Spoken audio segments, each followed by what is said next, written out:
നിറവിലേക്ക് സ്വാഗതം. സന്തോഷത്തോടെ സഹിക്കാൻ സാധിക്കുന്നില്ലെങ്കിൽ ക്ഷമയോടെയെങ്കിലും സഹിക്കുക. വിശുദ്ധ എവലാലിയയുടെ ഈ വാക്കുകളാണ് ഇന്ന് നിങ്ങൾക്ക് മുൻപിൽ വെക്കുന്നത്. ജിൻസി ജോയ് ആലപിക്കുന്ന ഗാനത്തോടെ നമുക്ക് നിറവ് ആരംഭിക്കാം.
ജീവജാലങ്ങളുടെ അധ്വാനം മനുഷ്യർക്ക് നൽകുന്ന പാഠം എന്ത്?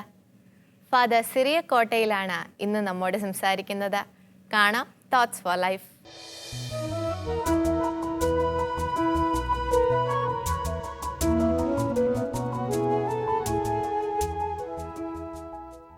തേനീച്ചകൾ നമ്മുടെ ശ്രദ്ധ എപ്പോഴും പിടിച്ചു പറ്റാറുണ്ട്.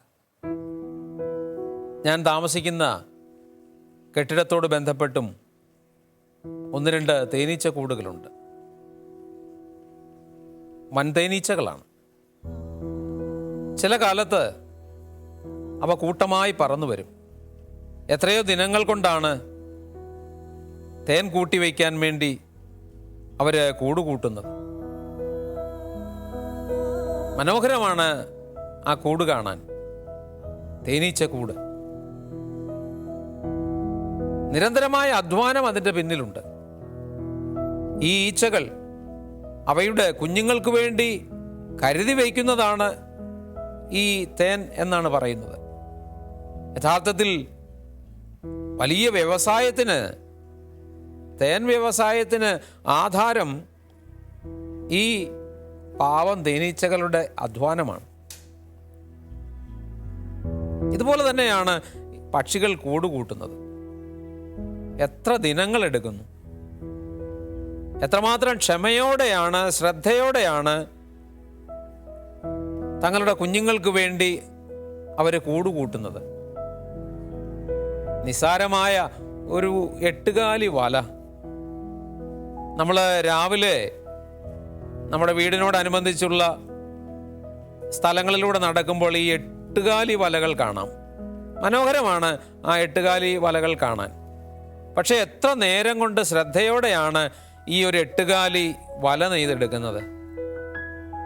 എത്രമാത്രം കലാപരമായിട്ടാണ് ആ വല നെയ്തെടുക്കുന്നത്. നമ്മൾ പ്രകൃതിയിലേക്ക് നോക്കുമ്പോൾ ഈ ചെറിയ ജീവികളുടെ പോലും ജീവിതം, അധ്വാനം നമുക്ക് പാഠമാണ്. സാവധാനം, ശ്രദ്ധയോടെ ലക്ഷ്യത്തിലേക്ക് ഇവരെത്തുകയാണ്. എല്ലാവർക്കും അറിയാം, ഇവരുടെ ആ ജീവിതകാലമെന്ന് പറയുന്നത് വളരെ ചുരുങ്ങിയതാണ്. മനുഷ്യരെ സംബന്ധിച്ചിടത്തോളം നീണ്ടകാലം ഈ ഭൂമിയിൽ ജീവിക്കുന്നുണ്ടെങ്കിലും ഇവയുടെയൊക്കെ ജീവിതം നിസ്സാരമായി കടന്നു പോകുന്നതാണ്, ചെറിയ കാലം കൊണ്ട് കടന്നു പോകുന്നതാണ്. പക്ഷേ ആ കാലത്തെ അവർ മനോഹരമാക്കുന്നു അവരുടെ നിരന്തരമായ അധ്വാനത്തിലൂടെ. ഇന്ന് നമ്മുടെ ചുറ്റുപാടുമുള്ള മനുഷ്യരെ നമ്മൾ നോക്കുമ്പോൾ അധ്വാനിക്കാതെ നേട്ടം കൊയ്യാൻ ആഗ്രഹിക്കുന്നവരാണ്. 1-ാമത്തെയും 2-ാമത്തെയും 3-ാമത്തെയും പടികൾ കയറാതെ പെട്ടെന്ന് 20-ാമത്തെയും 30-ാമത്തെയും പടികളൊക്കെ കയറാൻ ആഗ്രഹിക്കുന്നവരാണ്. ഇന്നത്തെ സംസ്കാരം തന്നെ അങ്ങനെയാണല്ലോ. ഇന്നത്തെ സംസ്കാരത്തിന് പറയുന്ന പേരെന്താ? ഇൻസ്റ്റന്റ് സംസ്കാരം എന്ന് പറഞ്ഞാൽ കാര്യങ്ങൾ എടുപിടിയിൽ നടക്കണം.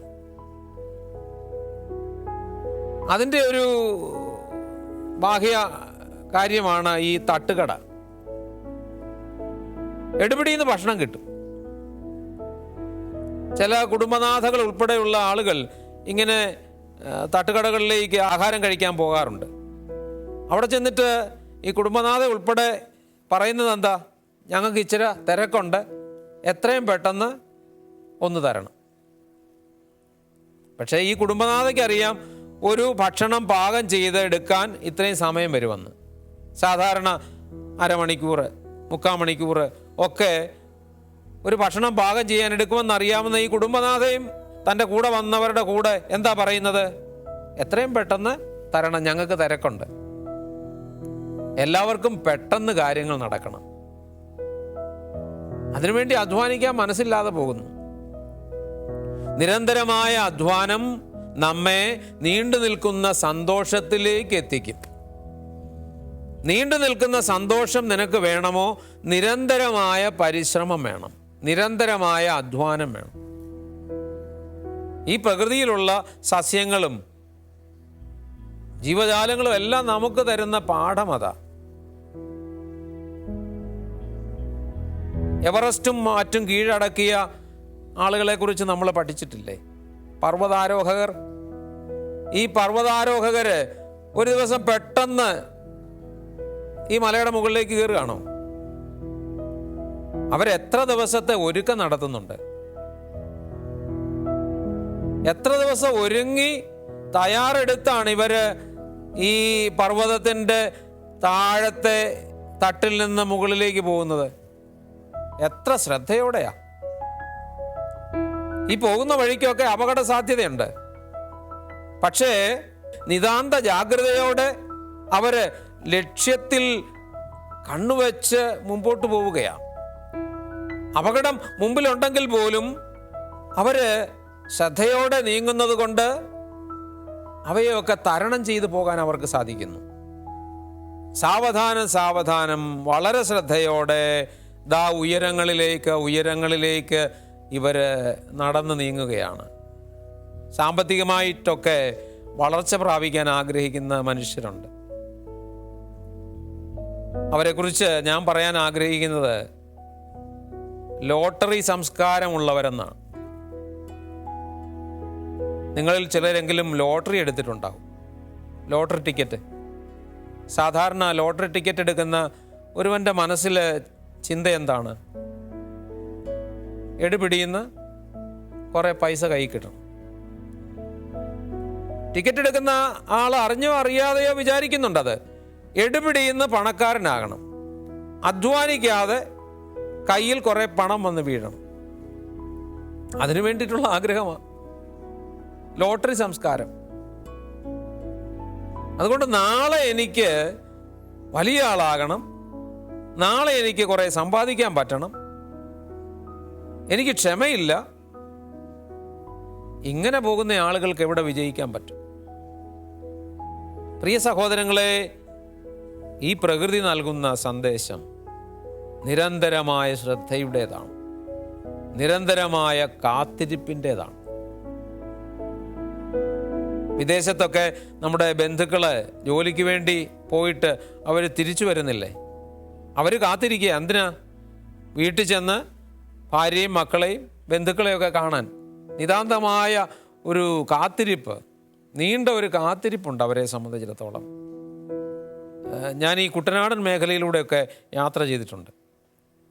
അവിടെ ഈ വെള്ളം പൊങ്ങുന്ന സമയത്തും മീൻ കിട്ടുന്ന സമയത്തുമൊക്കെ വല വീശുന്നവരുണ്ട്, ചൂണ്ടയിടുന്നവരൊക്കെ ഉണ്ട്. ചൂണ്ടയിടുന്നവർ പ്രത്യേകിച്ചും ഈ ചെറിയ ചൂണ്ടയുമായിട്ട് എത്രയോ നേരമായിരിക്കുന്നേ. ക്ഷമയോടെ ഇങ്ങനെ ഇരിക്കുമ്പോൾ ആ വ്യക്തിയുടെ ആഗ്രഹവും ലക്ഷ്യവും എന്താ? താമസിയാതെ ഒരു മീൻ കിട്ടും. ക്ഷമയോടെയുള്ള കാത്തിരിപ്പ്. നമ്മുടെ ജീവിതം വിജയിക്കണമെങ്കിൽ ക്ഷമയോടെയുള്ള കാത്തിരിപ്പ് പ്രധാനപ്പെട്ടതാണ്. ക്ഷമയോടെ നാം കാത്തിരിക്കുമ്പോൾ തീർച്ചയായും ഏകാഗ്രതയോടെ നമുക്ക് അധ്വാനിക്കാൻ സാധിക്കും. നാം ആരംഭത്തിൽ കണ്ട ചെറുജീവികളൊക്കെ നമ്മെ പഠിപ്പിക്കുന്ന പാഠം ഇതുതന്നെയാണ്. സാധാരണ നിലയിൽ ജീവിച്ച ഒട്ടേറെ ആളുകൾ ജീവിതത്തിൻ്റെ ഉയർന്ന നിലവാരത്തിലേക്ക് പോയിട്ടുണ്ട്.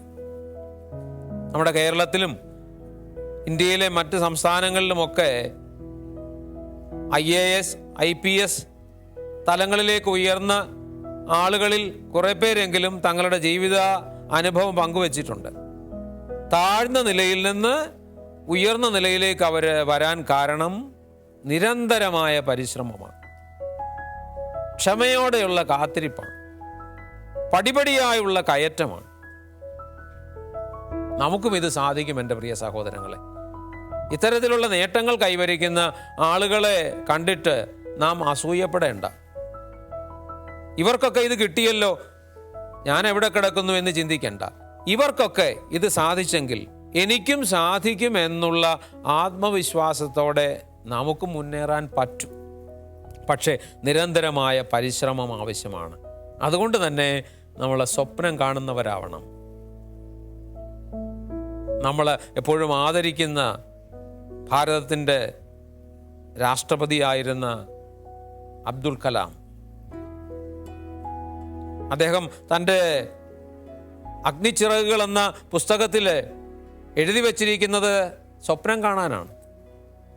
നമുക്കെല്ലാവർക്കും സ്വപ്നം കാണാൻ പറ്റണം, നമ്മുടെ ഉയർച്ചയെക്കുറിച്ച്, വളർച്ചയെക്കുറിച്ച്. ആ സ്വപ്നത്തോടൊപ്പം നമ്മൾ താഴേന്ന് പടിപടിയായി ഉയരുന്നതിന് വേണ്ടി അധ്വാനിക്കണം. നിതാന്തമായ ജാഗ്രതയോടെ, നിരന്തരമായ ശ്രദ്ധയോടെ നാം അധ്വാനിക്കണം. തീർച്ചയായും അവിടെ വിജയം നമ്മുടെ കൈപ്പിടിയിൽ തന്നെയാണ്. ദൈവത്തിൻ്റെ അനുഗ്രഹം കൂടി നമുക്ക് ലഭിച്ചാൽ തീർച്ചയായും സന്തോഷത്തിന് വകയുണ്ട്. ദൈവം അനുഗ്രഹിക്കട്ടെ.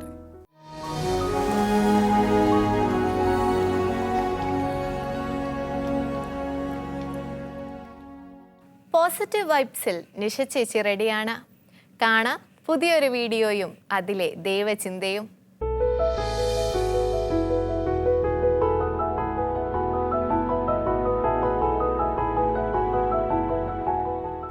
പോസിറ്റീവ് വൈബ്സിലേക്ക് സ്വാഗതം. ജീവിക്കാനായി ഒരുക്കൂട്ടുന്നതിനിടയിൽ ജീവിതം മറന്നു പോകുന്നവരുണ്ട് നമ്മുടെ ഇടയിൽ. അത്തരം ജീവിതങ്ങളിലേക്ക് വെളിച്ചം വീശുന്നതാണ് നമ്മൾ ഇന്ന് കാണാൻ പോകുന്ന വീഡിയോ.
ജോലിയെ ഇഷ്ടപ്പെടുന്നതും സ്നേഹിക്കുന്നതും അർപ്പണബോധത്തോടെ ജോലി ചെയ്യാൻ കഴിയുന്നതും തീർച്ചയായും ഒരു വ്യക്തിയുടെ ഗുണമാണ്. എന്നാൽ നമ്മൾ ചെയ്യുന്ന ജോലികൾ, ചില ഹോബികൾ ഒക്കെ ഒബ്സഷനായി മാറുമ്പോൾ, നമ്മൾ വർക്കഹോളിക്കായി മാറുമ്പോൾ അത് അപകടകരമാണ്. അമിതമായി അധ്വാനിച്ചുകൊണ്ടിരിക്കുന്നതിൽ ആനന്ദവും ലഹരിയും കണ്ടെത്തുന്ന ആളുകളുണ്ട്. എപ്പോഴും സമ്പാദിച്ചുകൊണ്ടിരിക്കുന്നതിലും ലഹരി കണ്ടെത്തുന്ന ആളുകളുണ്ട്.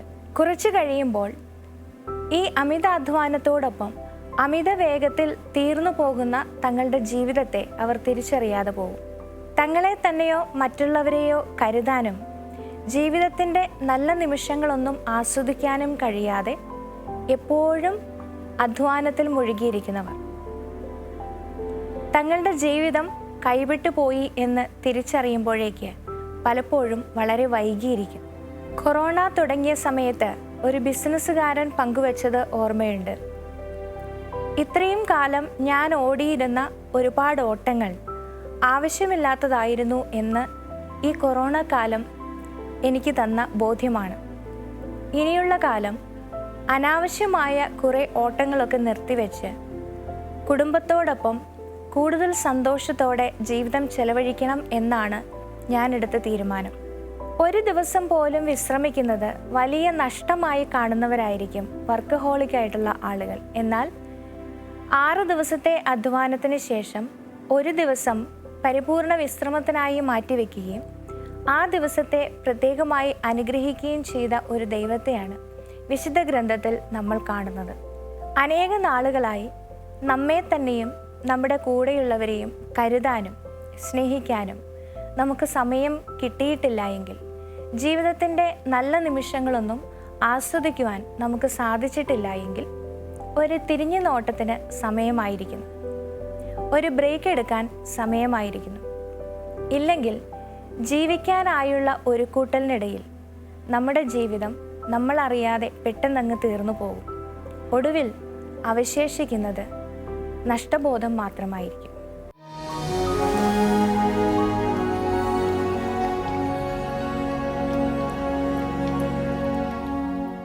സന്തോഷത്തോടെ സഹിക്കാൻ സാധിക്കുന്നില്ലെങ്കിൽ ക്ഷമയോടെയെങ്കിലും സഹിക്കുക. വിശുദ്ധ എവലാലിയയുടെ ഈ വാക്കുകൾ ഒരിക്കൽ കൂടി ഓർമ്മിപ്പിക്കുന്നു. ഇന്നത്തെ നിറവ് ഇവിടെ അവസാനിക്കുന്നു. അഭിപ്രായങ്ങൾ അറിയിക്കുമല്ലോ. വീണ്ടും അടുത്ത ദിവസം കാണുന്നത് വരെ പരസ്പരം പ്രാർത്ഥനയിൽ ഓർക്കാം. ഈശോ മിശിഹായ്ക്ക് സ്തുതിയായിരിക്കട്ടെ. നന്ദിയോടെ ഞാൻ സ്തുതി പാടിടും എൻ്റെ യേശുനാഥാ. എനിക്കാ